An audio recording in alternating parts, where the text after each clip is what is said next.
Alright, what's up everyone? In this video we are going to be doing my second recording of the mock draft, and this is going to be, the first one I did was third overall. So now it's going to be the complete opposite, and I was going to try and do the 8th overall, but that was selected before I joined the room. So I'm going to do ninth overall, which might actually bode better for me. Especially in the second round, on who I would be targeting if this is a real draft. Now, right after this, I'm going to go grab some quick food, like after this video, and then I'm going to be coming back, and I'm going to be recording another video, which is going to be my league draft. So it's going to be a fun night for me, and I'm nervous and excited. Whew. I wonder if this was good. Has anyone watched the Rad Brad? He's pretty good. He's pretty good. I do like some of his content. I watched him do the first Spider-Man, and I watched like the first 20 minutes of him doing the second one with Morales, and the game looks sick. It looks incredible. I really want to get a PlayStation 5 for that. All right, let's take a look. Now, in this scenario, I have the 9th overall pick, and if you watched my draft guide or my first mock draft, you will see I'm targeting a point guard in the first round. And I'm probably going to try and do that again, especially with Curry and Trae Young at 10 and 11. I'm going to have to assume, or at least I'm going to hope, that one of those two players follow me. I've been seeing KD drop quite a bit in mock drafts. I've seen Harden dropping, and I think I'm going to make a video on why you should not let Harden drop past the second overall pick. At first, I was scared, just like everyone else. But the right now, if you look at this, this basically says he needs to test negative for COVID for 6 consecutive days.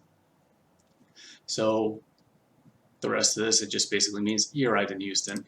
So he's not going to hold out. There would have been no point for him to hold out. It would have just dragged. Everyone would have been losing if he held out. But in this case, if he plays well, or just plays at a strong level like he usually does, the value is going to be there for him to get traded out of Houston. And the only team I would be afraid of is Brooklyn. If Brooklyn doesn't give up Kyrie, because they're not going to give up KD. I just don't think that's going to happen. I don't think Kyrie and Harden would blend well together. But I do think KD and Harden will, because they have an OKC. So if you get the number 1 overall pick, guys, who are you taking number 1 this year? Is it going to be Anthony Davis if it's category leagues? Is it going to be 80? I don't understand why he's Welcome to the 6th. best day of the year, draft day. I know this is more of a points ranking. I really wish ESPN did more of a category league ranking. I think that might be impossible to do because value will be so different compared to who you draft. Wow, Trae Young went 2nd overall in this mock draft. Okay, that's something. That is something. So if this is a strong possibility, I lose out on Harden will definitely be gone, and he should be. Lillard should be gone. So Steph might be my only hope at doing this. And if it doesn't work out that way, that's fine. I could go big to start my draft and see how it fares out that way. And it might actually be better for you, the viewer, to see well, in my first mock draft, I did Harden and then Siakam. So I didn't go guard, but you could. I know I mentioned that I wanted to stay away from big and wanted to go guard with my first 2 picks. And it looks like I'm going to get a guard here in the first round. So I'm happy about that. I don't care which one, Lillard or Curry. I'm going to prefer Lillard only because Curry's 32 years old this year, guys. All right, so this mock draft is going to suck. Oh, man. All right, well, we're going to do it anyway, and we're going to see what happens. Like, we got some trolls in the mock draft. That really sucks. hopefully this guy's on a troll, and hopefully he takes some good players. Now what I'm going to do is I'm going to pretend that Kuzma didn't go there and that Curry did, because that's more logical, right? Or even Karl Anthony Towns, like this guy should take 2 of these top 3. So I'm just going to deduct all these 3. Tatum might go though. If Tatum goes, one of those 2 would be available. And I'm not opposed to taking KD. It's kind of weird he's going to play in a preseason game though. I haven't read this yet. Alright, who did he take? Karl Anthony Towns. Okay, so he did take the top 2 guys. So let's just say Curry went instead of Kuzma. And so Ben's the top player on the board, who I'm not touching. I'm actually going to go with either... see, I want to go guard. That is how I feel like I would have the best draft. But Embiid's a strong possibility when I get into my live draft. But for the sake of this video, I'm going to go guard this time. Last time I went Harden, Siakam, I don't remember after that. But now hopefully I could get some bigs in the 3rd and 4th round. That's going to be my goal here. Instead of taking Embiid at that point, I'm going to hope I could get two strong bigs in the 3rd and 4th round, whether it's Ayton, Vuk, Bam,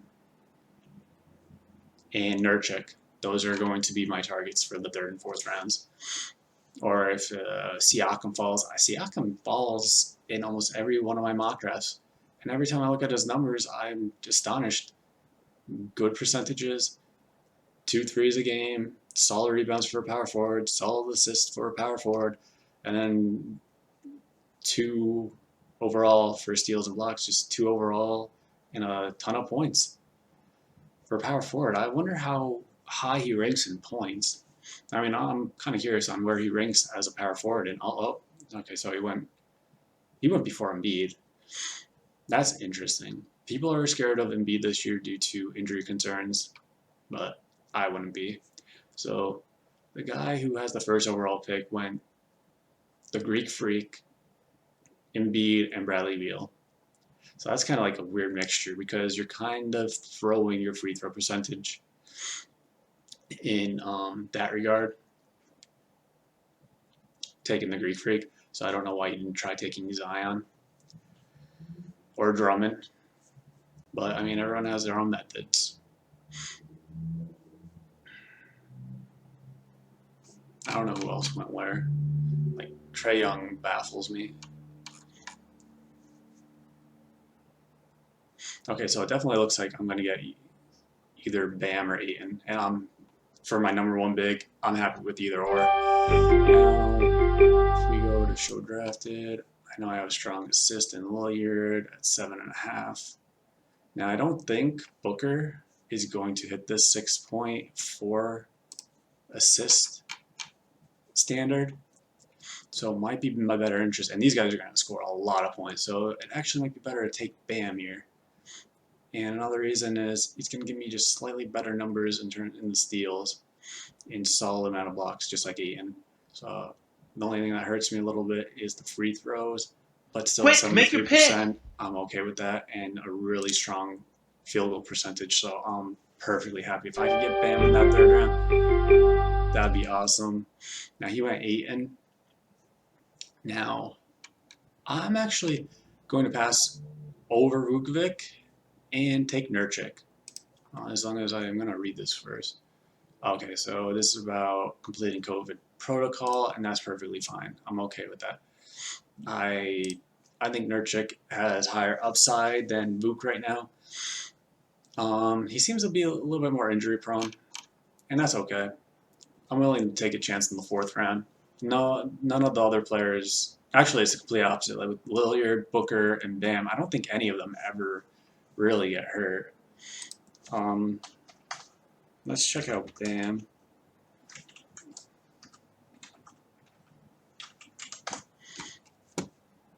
Career stats for Bam, yeah, he got a little bit hurt in his rookie season, played all 82 and 18, and probably all of his games in 19. I'm gonna imagine all the games there. So that's really nice to see. So not only do I feel like I have 3 high-quality players. I have 3 high-quality players that just don't get hurt. Now, I feel like taking a chance on Nurkic, staying healthy is okay at that spot in the 4th round. I don't think he'll last till the 4th round in my league, but he could. And if he does, and if it's my selection and my team's looking like this, I'm taking him. All right, let's see. One thing you want to be wary of when you're selecting either 2nd overall or 9th overall, you always want to check that team that's in between. You want to see where he's been going. He's been going bigs, mainly 2 small forwards and 2 bigs. Now, I have my 2 bigs. He's going to be going after guards. So if I'm targeting a guard here, I might want to just say, hey, let me get my point guard here and let him reach on somebody instead of me taking a big guy here and then having him swap both my guards. I feel like a big in this situation is much more likely to be here on my pick 52 if that's the way I'm going to go. And it's probably is. I'm going to look at Fox or Brogdon, maybe Jamal Murray. I don't expect him to be there though. I'm definitely not taking Toronto guys. I personally don't feel good about them. Specifically Larry, not Van Fleet. Van Fleet can have a great year, but he's just not the type of player I want to. Basically, I just don't want to watch him. And his field goal percentage is super low, where my field goal percentage with these 4 players right here is actually pretty good. So I really don't mind that. Now John Wall went 4th round. That's interesting. Originally, I thought John Wall would be a bad pickup in this year's for this year's fantasy season, but after getting traded to Houston, and I'm pretty sure there's no restrictions on him. You can't even find. No, it's almost my pick.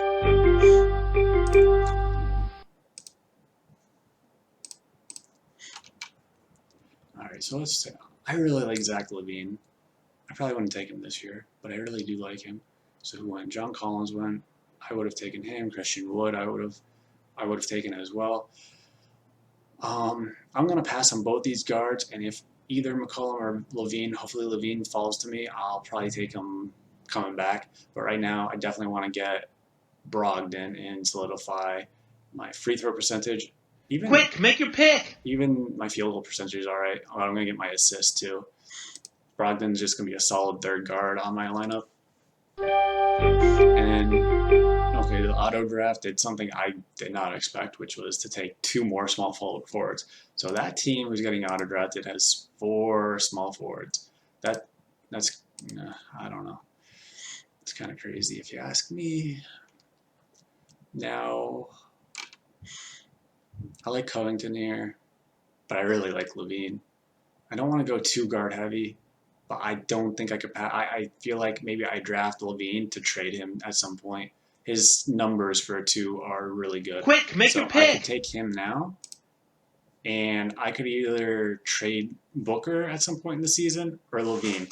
And that's something I do want to talk about, guys, especially in this mock draft. I forgot to in the first one. Don't be afraid to draft someone who you don't particularly need and try and use that for trade bait to try and get someone else that you do need that you weren't able to draft. Like, I would have probably preferred a power forward like John Collins in this situation. So let's see. Team Traeger.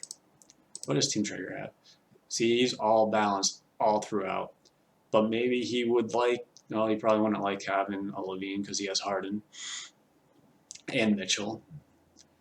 But I could at least talk to him about it or try and find someone else who, see, this is all evened out. All these guys are evened out for the most part.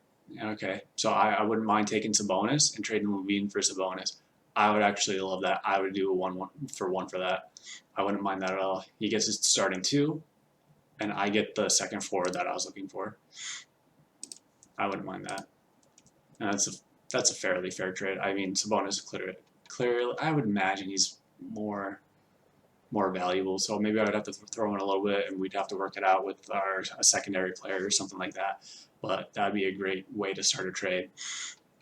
But like I was saying, don't be afraid if your draft looks like mine right now, where you're already on utility players.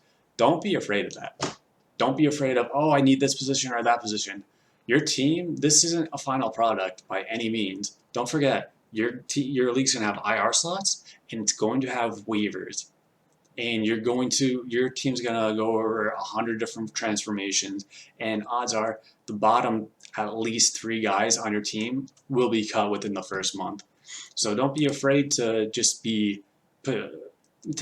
don't be afraid to take value at a specific position, even if you don't particularly need it.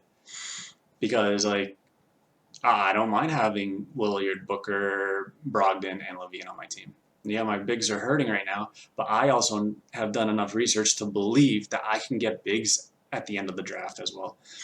And on this pick, if you watched, whether it was my draft guide or my first mock draft, I went over how I'm okay with letting a small forward follow me.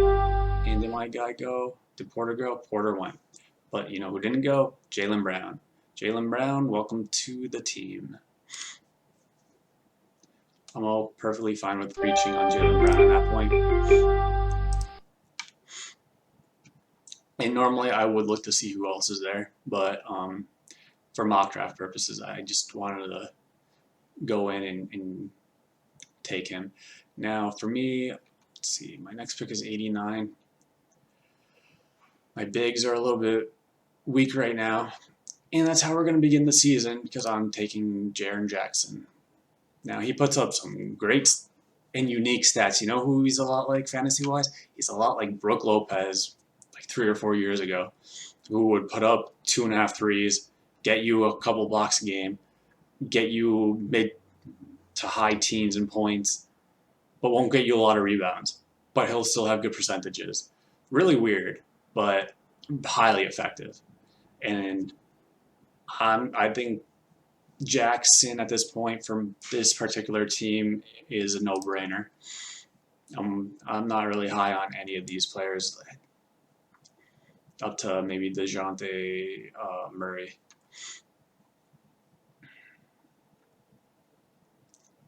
Let's see. Now this is point of the draft, 9th round.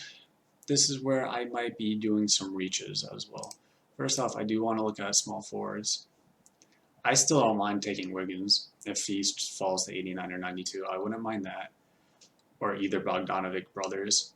Particularly, I think Bogdan is going to have a nice little year in Atlanta. Going from where did he go? Where was he from? Oh man, I'm blanking right now. Do I have to look this up? I really can't remember. All I'm trying to say is going to Atlanta is an improvement for him for many reasons, like team possession per game, and he's going to be starting and getting more minutes this year. I just can't remember where he was. It's completely blanking. What do you guys think of Kemba Walker this year? I personally love Kemba, and he's currently injured right now, which is the only reason why he's falling. And at this round, how these numbers aren't bad for round 9, almost 90th overall, right? Oh, and someone took him at 85 overall. Someone's gonna get some steal. There's gonna be some steal just because of injuries. Like Jackson's, I think he's a sleeper in this year's draft. Kemba's a sleeper.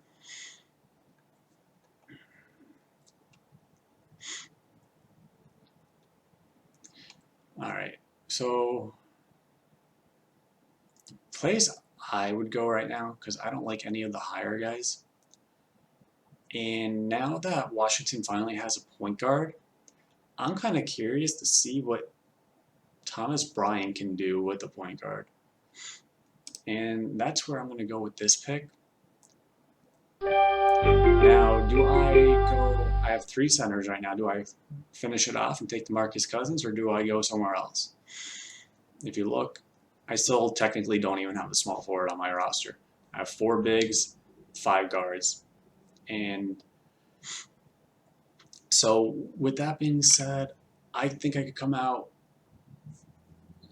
and maybe if I feel like it, go for a small forward later in the draft. Right now, I'm willing at round 10.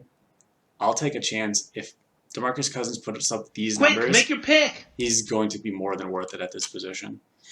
So I'm perfectly cool with that.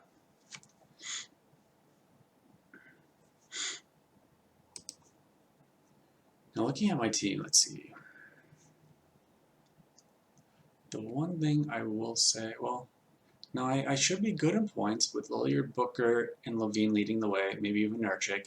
If he could hit over 20, that would be awesome. Brogdon will give me about 18, projected at least. Maybe Bam improves a little bit and gets 18 to 20 range. Jackson should get above 15.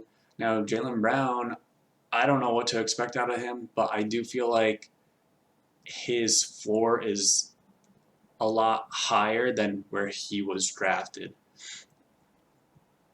Can I click on him?